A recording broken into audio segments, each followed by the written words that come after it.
መቆየት ግዴታ የለብህ። ከባድ ሰው ነሽ ነው። እትዬ ሌሊቱ ሙሉ ሲጨናቁ ነው ያደሩት። ወይኔ ጉዴ! ምን ይሰራሽ? አንተን አይመለከትም። የራሳቸውን ይዘውኛም ባዶ ሊያስቀሩን ሲጥሩ ዝም ትላለህ? እናፈቀች ማናት? ሸኪራ ይላል። ቀኒ መደበቅ ጀመራችሁ? የሆነ የደበቀኝ ነገርም አለ። አረ እሷ ራሱ እዚህ መንገድ ላይ የሚጋትራት ሌሊቱን ሙሉ እየተጨነኩ ነበር ያደርኩት። ዞር በይልኛልሽ። ቆይ እንደዚህ እስኪያደርግ ድረስ አንተ ምን ትሰራለህ? በጠረባጥለው ተመልሽ ደናንሽ። ሰዎች እኛ ላይ ለፈጸሙ በደል መክፈል አለባቸው። እየፈጠርሽ አይደለም አይደል የምታወሪው? ያው ዴቭም ቢሆን እኮ ዲያስፖራ ነው እኮ። ዲያስፖራ ማለት ነው። አሹ እዚህ ምን ትሰራለህ? አሹ ብርሃን ዴቭ ዘውታ ፈቅራት ቀር ምን ዴቭ ባዴቭ ፍቅር ተሰቃይቶ ነገሮችን ካስተካከለ በኋላ ቤተሰቦችን አሳምኜ እነሱ ፈቅደውልኝ ነው እሷን ማገባት ባለው መሰረት ገጠር ከገባ ሰንበትበት ብሎ ነበረ። ግን ደግሞ ለዴቭ ነገሮች ቀላል ስላልነበሩለት እስካሁን ድረስ ዛሬ ይሻላል ነገ በማለት ቀጠሮ ላይ ነበር። ዛሬ ግን ዳይመንድ ነገሩን ያፈረጠለት ይመስላል። ከውጭ ሀገር ያሉ ቤተሰቦች አሉት። እናም የደናዘር ነው ብታገባው ትጠቀማለች በማለት አሳምኖት ይገኛል። ስለ ጉዳይ ከዚህ በኋላ ወንዶችን ከልቤ ውስጥ ከፍቼ አላስገባም ያለችው ሊሊ በድጋሚ ፍቅር ይዟት ስታለቅስ እንመለከታታለን። ፍቅር በአንድ ቀን አዳርም ቢሆን ህይወት ያስተማረቻት ትመስላለች። እናቴ በጣም ይቅርታ፣ አባቴ የሚወደኝ መስሎ ነበር፣ ለካንስ አይወደኝም በማለት እናቷንም ይቅርታ ጠይቃታለች። እና የሮማን ፍቅር አሁን ላይ እንቆቅልሽ የሆነ ይመስላል። እሷን ሳላይ ምግብ አልበላልኝ አለ። ለምንድነው ስራሽን ብቻ የምታይ እኔ ጋር የማትመጪው በማለት በቁጣ እያስተናገደ ይገኛል። ምርር ሲለው ግን ጭራሽ ከመኝታ ቤቷ ሂዶ ታለምጅ ከፈንጅ ትይዘዋለች። እና በዴቭ መሃል አዲስ ነገር ተፈጥሯል። እህትሽ ሳትመኘው አልቀረችም የሚባለው መርዶ ከሰማች በኋላ ክፉኛ ደንግጣ ትገኛለች። ሰላም ጤና ይስጥልኝ ውድ ቤተሰቦቼ እንደምን አላችሁልኝ? በያላችሁበት የዓለም ዳርቻ ሰላማችሁ ብዝት ትረፍ ይበል እያልኩኝ ለዚህ ቻናል አዲስ ከሆናችሁ ቪዲዮ ላይክ፣ ቻናሌን ደግሞ ሰብስክራይብ በማድረግ አበረታቱ ይላችኋለሁ። ዛሬን ይዤ መጣሁ። እስከ ቪዲዮ ፍጻሜ አብራችሁን ቆዩ። ፍቅር ጥጋቡ ሲያሰቃያት ከቤቷ ወጣ። ውጭ ላይም ነበረች። ቀኑን እንደምንም ከዋለች በኋላ የማይመሽ የለም መሸ። በዚህ መሃል ታዲያ መንገዱን የማታውቀው ፍቅር ስትደነባበር የቤዛ ወንድም ያገኛታል። እሷ ግን አታውቀውም ነበረ።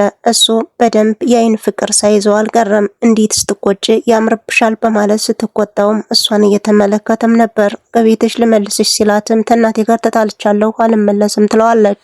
ጃኬቱን ሰጥቶ ካለበሳት በኋላ ውጭውን ብርዱን ስለማታቂው በጣም በረደሽ አይደል? ከቤትሽ ወጥተሽ አታቂም፣ ስለዚህ ገና ልጅ ነሽ ማለት ነው በማለት የህይወት ተሞክሮን ማካፍላታል። እናትሽ ጋር በምን ተጣልተሽ ነው በማለት እናቷ በጣም የዋህ እንደሆነችም ተናግራለች። ከኔ ይልቅ ለሌሎቹ ሰዎች ነው የምታዳለው፣ የኔ ስሜት ሳይሆን የሌሎችን ስሜት ነው የምታንጸባርቀው በማለት ለሌሎች ሰው እንደምትረዳ ተናገረች። እንደዛ ከሆነችማ የዋህና ግልጽ የሆነች እናት ነው ያለችሽ፣ ታድለሻል በማለት ጥሩ እናት እንደሆነችም ሲመክራት ነበር።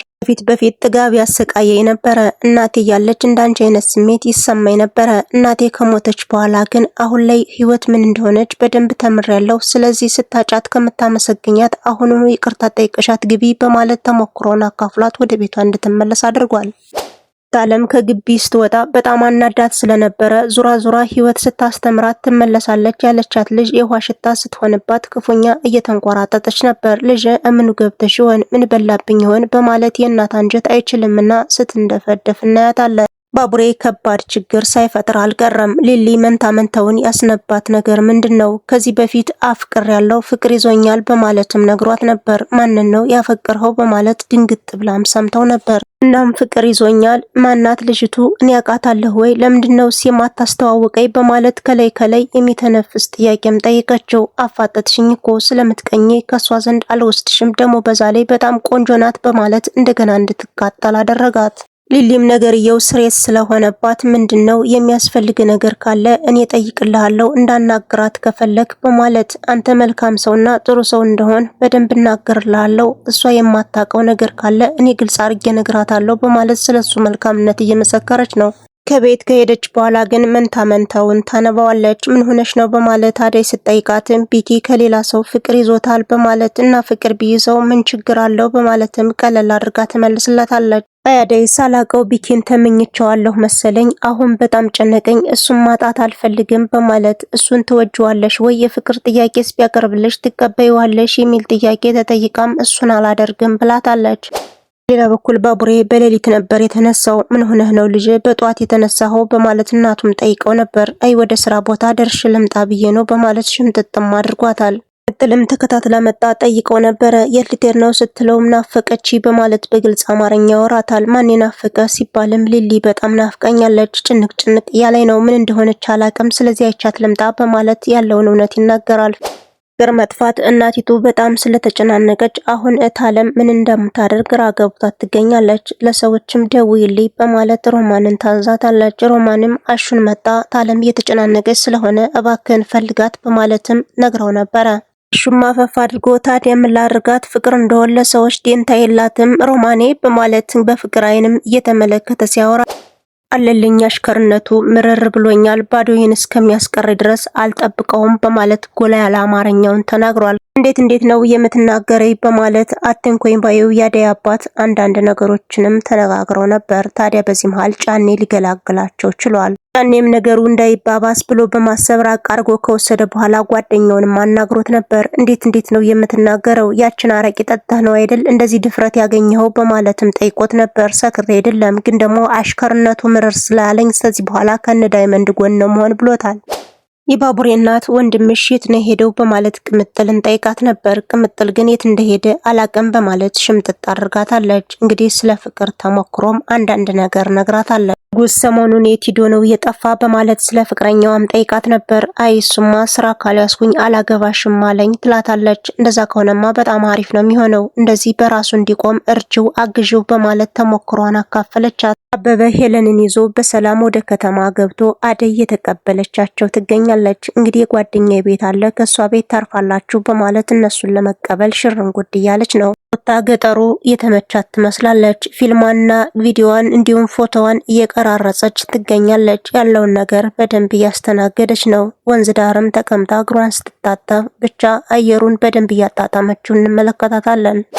ብርሃንና ዴቭ ያለውን ነገር እያወሩ ነው። ዴቭ የተሰማውንና የተፈጠረውን ነገር የሚያወራበት፣ እሷ ደግሞ ነገሩ ስላልገባት ብቻ በፍቅር አይን እየተመለከተች እያወራች ነው። ከዚህ በኋላ ወደ ከተማ መምጣት ትችያለሽ፣ በነጻነት ትኖሪያለሽ፣ የሚከለክልሽና የሚቆጣሽ የለም በማለት ተስፋ ሰጥቷታል። ብርሃንም ፍቅር እያለች አልመጣም የሷን ጸባይ ያወቅኸው ስትለውም ከዚህ በኋላ አደይ የራሷ ቤት ስለሚኖራት ማንም ሰው አይናገርሽም መጥሽ መዝናናት ትችያለሽ በማለት ተስፋም ሰጥቷታል። እህቴማ ከኔና ከናቴ ተደብቃ ያገኘችው ነገር አለ በማለት ናንድ እስኪ ለናቴ ያለውን ነገር ንገራት ትለዋለች።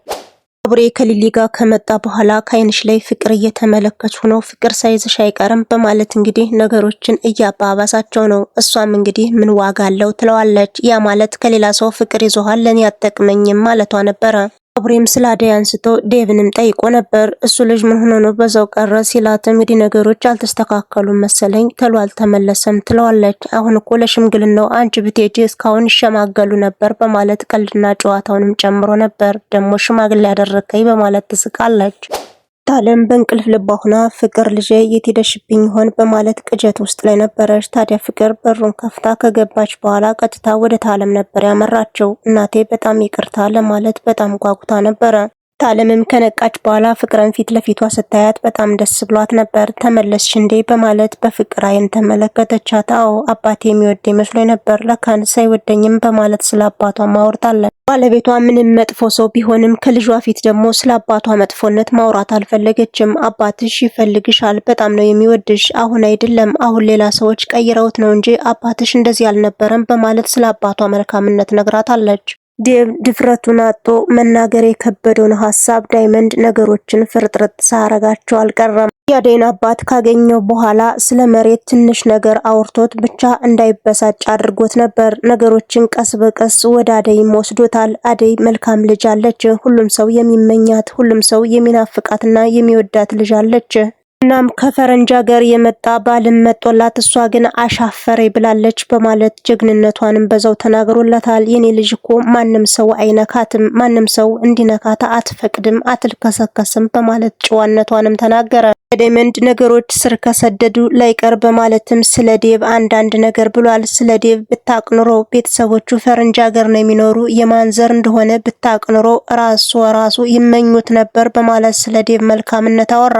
ታዲያ ፈረንጅ ሀገር የመጣ ልጅ ወይም ደግሞ ዲያስፖራ ከሆነማ ለምን ጠበቃ አታደርገውም በማለት የተሰማውን ሀሳብ አባትየው ጣል አድርጎለታል። የአደይ አባት የሰማውንና የሆነውን ነገር ሲመለከት ነገረ ስራውን ሁሉ ወደ ዴቭ ሳያዞረው አልቀረም። ሀሳቡን የሚስማማበት ይመስላል። አደይ አንድ ነገር ከሰማይ ዱብ ብሎባታል። ባለቤትሽን እህትሽ ተመኝተዋለች የሚባለውን መርዶ ስትሰማ እኔ አላምንም በማለት ነገሮችን መቀበል አልፈለገችም። የተከበራችሁ የቻናሌ ቤተሰቦች እስከ ቪዲዮ ፍጻሜ አብራችሁ ስለነበራችሁ ከልብ እያመሰገንሁኝ የቀጠለውን ይዤላችሁ እስከመጣ ድረስ መልካም ቀን ይሁንላችሁ።